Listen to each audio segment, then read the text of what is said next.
বিসমিল্লাহ রহমান রাহিম। প্রিয় লিসেনার্স, আজকে আমার আলোচনার বিষয়বস্তু হচ্ছে গণতন্ত্র কি শান্তি আনতে পারে। তো আপনাকে আমি একটা জিনিস অবহিত করতে চাই, সেটা হচ্ছে একটা দেশে 100টা যদি রাজনৈতিক দল থাকে এবং 100টা রাজনৈতিক দল যদি ক্ষমতা দেওয়ার জন্য সর্বাত্মক লড়াই করে এবং এক একটা দাবি উপস্থাপন করে এবং এক একটা দল যদি ক্ষমতা দেওয়ার জন্য পারস্পরিক প্রতিযোগিতা লিপ্ত থাকে, তাহলে কি সে দেশে শান্তি আসতে পারে? কখন শান্তি আসতে পারে না। তাছাড়া গণতন্ত্র এমন একটা শাসন ব্যবস্থা যেখানে একাধিক দল একাধিক দাবি নিয়ে উপস্থাপিত হয়। একাধিক দল একাধিক দাবি নিয়ে উপস্থাপিত হয়, যার কারণে রাস্তাঘাটে তারা মানে মানে আন্দোলনের নামে রাস্তাঘাট অবরোধ করে, রাস্তাঘাটে প্রতিবন্ধক সৃষ্টি করে। এতে সাধারণ মানুষের ভোগান্তি সৃষ্টি হয়। যারা অসুস্থ রোগী আছে, যারা অসুস্থ মানুষ আছে, যারা হাসপাতালে রোগী আছে, যারা সাধারণ মানুষ হয়, তারা ভোগান্তির শিকার হয়। আপনি লক্ষ্য করবেন যে আজকে গণতান্ত্রিক রাষ্ট্রে এতগুলা রাজনৈতিক দল এতগুলা দাবি দেওয়া, এত মানে দফা দফা, এক একটা দল এক একটা দফা, এবং এক একটা দল ক্ষমতা যাওয়ার জন্য একদল আরেকদলের সাথে প্রতিযোগিতায় লিপ্ত থাকে। একদল আরেকদলের সাথে প্রতিযোগিতায় লিপ্ত থাকে, একদল আরেকদলকে সহানুভূতি দৃষ্টিভঙ্গি থাকে না, এবং ক্ষমতা যাওয়ার প্রতিযোগিতার জন্য তারা হত্যাকাণ্ড করতে পারে এবং কি তারা মানুষকে জবাই করতে তারা দ্বিধাবোধ করে, এবং সন্ত্রাসী বাহিনী নিজেদের ক্ষমতাকে প্রতিষ্ঠিত করার জন্য সন্ত্রাসী বাহিনীদেরকে তারা পরিচালিত করে। সন্ত্রাসী বাহিনী এবং তাদের নিজস্ব ক্যাডার বাহিনী রয়েছে, তারা তার দলকে শক্তিশালী করার জন্য। যেমন বাংলাদেশে একাধিক দল আছে, আওয়ামী লীগ, বিএনপি, জাতীয় পার্টি, আরও একাধিক দল।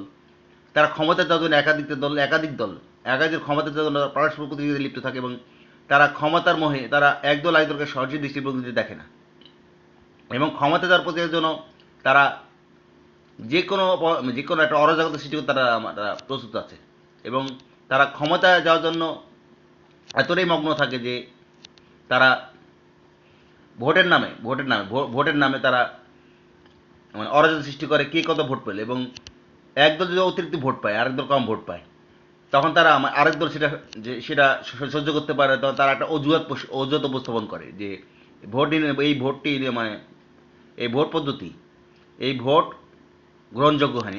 অপর দল যখন ক্ষমতায় যারা ক্ষমতা অধিষ্ঠিত থাকে, যারা ক্ষমতা যায়, তার বলে ভোট গ্রহণযোগ্য হয়েছে। এই ক্ষমতা যা প্রতিযোগিতার কারণে একাধিক রাজনৈতিক দলের সংঘাত সৃষ্টি হয়। এই সংঘাতের কারণে বিশৃঙ্খলা সৃষ্টি হয়, এবং একাধিক দাবি দেওয়া এবং জনগণের মধ্যে বিশৃঙ্খলা সৃষ্টি হয়। এক একটা দল জনগণের এক একটা দাবি এবং এক একটা দাবি এবং এক একটা বিশৃঙ্খলা সৃষ্টি হয়। আপনি মনে করুন একটা দেশে একটা দল একটা দল একটা দল মনে করেন একটা দেশে একটা দল, সে যদি ক্ষমতা যেতে না, একটা ছোট্ট একটি দল ক্ষমতা যেতে না পারে, তো সে একটি লেজর ভিত্তিক রাজনীতিতে সে লিপ্ত থাকে, লেজর ভিত্তিক রাজনীতি। তো সে যদি ক্ষমতায় তার সমর্থন নেই, তো লেজর ভিত্তিক ক্ষমতা যে কোনো একটা তার কিছু স্বার্থের জন্য সে যে দলের সাথে তার গেলে তার কিছু স্বার্থ হাসিল হবে, তখন সেই দলের সাথে সেই দলের সাথে সে জোটবদ্ধ হয়। আবার যখন দেখা যায় সেখান থেকে স্বার্থ উদ্ধার হচ্ছে না, তখন অপর আরেক দলের সাথে জোটবদ্ধ হয়। তো এটা হচ্ছে গণতান্ত্রিক রাজ্যের একটা খেলা, একটা চক্র খেলা। গণতান্ত্রিক রাজ্যের একটা চক্র খেলা, তো গণতন্ত্রকে আমি সাপোর্ট করি না। আমি সাপোর্ট করি ইসলামকে সাপোর্ট করি এবং খেলাফততন্ত্রকে সাপোর্ট করি। খেলাফততন্ত্রকে যেটা সাহাবা একরাম যেটা খেলাফততন্ত্রের কথা বলছে যে তোমাদের মধ্যে যোগ্য হবে নেতৃত্ব দেওয়া যে উপকারী, তোমাদের মধ্যে জ্ঞানীগুণী তারা হবে দেশের শাসনকর্তা। তোমাদের মধ্যে যে জ্ঞানীগুণী, তোমাদের মধ্যে যে যোগ্যতার দাবিদার, এবং তোমাদের মধ্যে যে যার মধ্যে কোরআন এবং হাদিস সম্পর্কে এবং একটা রাষ্ট্রপ্রধান যার জ্ঞান আছে, সে হবে রাষ্ট্রপ্রধান। তো আপনি লক্ষ্য করবেন যে একটা মুচি 99 ভোট পেল, আর একজন ব্যারিস্টার 1 ভোট পেল, তো কে নির্বাচিত হবে? সে মুচি হবে। তো এটা কি গ্রহণযোগ্য হতে পারে? এটা কি মানে এই গণতান্ত্রিক সিস্টেম, এই গণতন্ত্রকে সাপোর্ট সাপোর্ট করা যায় না। তো অপর দিক দিয়ে আপনি লক্ষ্য করবেন, যারা আজকে ক্ষমতায় যাওয়ার জন্য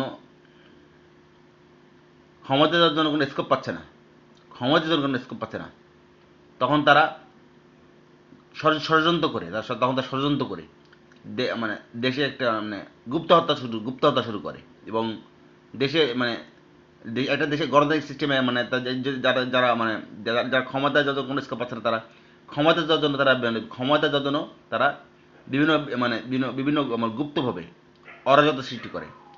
তো এই জন্য একটা গণতান্ত্রিক একটা বিশৃঙ্খল সিস্টেম বলছে, এটা গ্রহণযোগ্য নয়। একমত ইসলাম একটা খেলা, ইসলামী হচ্ছে মানে একমাত্র জীবন ব্যবস্থা, ইসলামী হচ্ছে একটা জীবন ব্যবস্থা যেখানে কোনো বিশৃঙ্খলতা নেই। যেমন সৌদি আরবের রাজতন্ত্র আছে, সে রাজা। আর মনে হয় সৌদি আরবে যদি মানে একাধিক দল থাকতো, তার মক্কা এবং মদিনা কর্তৃত্ব নিয়ে মারামারি হতো। সৌদি আরবে কোনো মারামারি নেই, হানাহানি নেই। সৌদি আরবে কোনো মারামারি হানাহানি আছে? হানাহানি নেই, সৌদি আরবে কোনো মারামারি হানি নেই। এক রাজার অধীনে রাজতন্ত্র, এক রাজার অধীনে চলে। সৌদি আরবে কোনো হানাহানি নেই, কোনো কোনো হরতাল অবরোধ, কোনো মানে হরতাল অবরোধ নাই, কোনো বিশৃঙ্খলা নাই। এবং সবাই সময় আতঙ্কে থাকে যে আমি এই কাজটা করে হাত কাটা যাবে, এই কাজটা করলে আমার গলা কাটা যাবে। সৌদি আরব সেটা থাকে। তো আমি এই জন্য ইসলামকে সাপোর্ট করি, তো গণতন্ত্রকে আমি সাপোর্ট করি না। গণতন্ত্র একটা পুকুর একটা বিশৃঙ্খল শাসন ব্যবস্থা গণতন্ত্র। এবং এই গণতন্ত্রের মাধ্যমে একটা দেশে এমন অরাজকতা সৃষ্টি হয়, এবং গণতন্ত্রের মাধ্যমে একটি দেশে একাধিক একাধিক রাজনৈতিক দলের মধ্যে মানে মানে এই দফায় দফায় সংঘর্ষ, এবং একটা মানে সম্মিলিত সম্মিলিত একটা ঐক্য হয় না একাধিক দলের কারণে। মানে এক এক দলে এক একটা আদর্শ, একাধিক দলের এক একটা আদর্শ।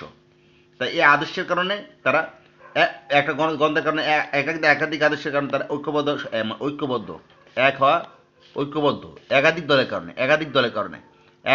কারণে মানে মানে ঐক্য হওয়া সম্ভব হয় না। তো আর ইসলামের মধ্যে ঐক্য হয়, ইসলামের মধ্যে ঐক্যতা আছে, যেমন আল্লাহ তাআলা সূরা আলে ইমরানে বলছে ওয়াতাসিমু হাবিলজামিল তখন রাখুন। তো ঐক্য বোঝালে দিনকে ধরা পরস্পর বিচ্ছিন্ন হয় না। ওয়াতাসিমু হাবিলজামিল তখন রাখুন, সূরা আলে ইমরানে বলছে। তো ঐক্যবদ্ধ ইসলামের ঐক্যবদ্ধ এবং ইসলামের মধ্যে যারা তোমাদের মধ্যে যোগ্য খেলা মানে যারা ক্ষমতা যোগ্য, তারাই হবে খলিফা, তারাই হবে রাষ্ট্রপতির দায়িত্ব। যেমন আমি একটা উদাহরণ দিই, বাংলাদেশের পরিস্থিতি আপনাকে বলতে চাই যে যে শেখ হাসিনার থেকে খালেদা থেকে কিন্তু অনেক উপযুক্ত ব্যক্তি রাষ্ট্রে আছে বাংলাদেশে। শেখ হাসিনা খালেদাতেও উপযুক্ত ব্যক্তি বাংলাদেশে আছে। তারা কি রাষ্ট্রপতি হতে পারে না। শেখ হাসিনা খালেদা যে এরশাদের থেকেও কিন্তু অনেক বিজ্ঞ লোক বাংলাদেশে আছে। তো তারা কি ক্ষমতা দিতে পারে? গণতান্ত্রিক সিস্টেম যেতে পারে না।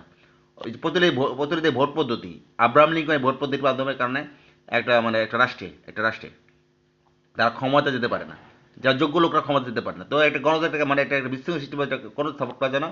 আমি ইসলামকে সাপোর্ট করি, এবং ইসলামী হচ্ছে একটা আমার শান্তির পথ, ইসলামী হচ্ছে একটি মানবতার পথ, ইসলামী হচ্ছে মুক্তির পথ। তো আমার আজকে দীর্ঘায়িত করছি না, আজকে ভালো থাকবেন। আল্লাহ হাফেজ।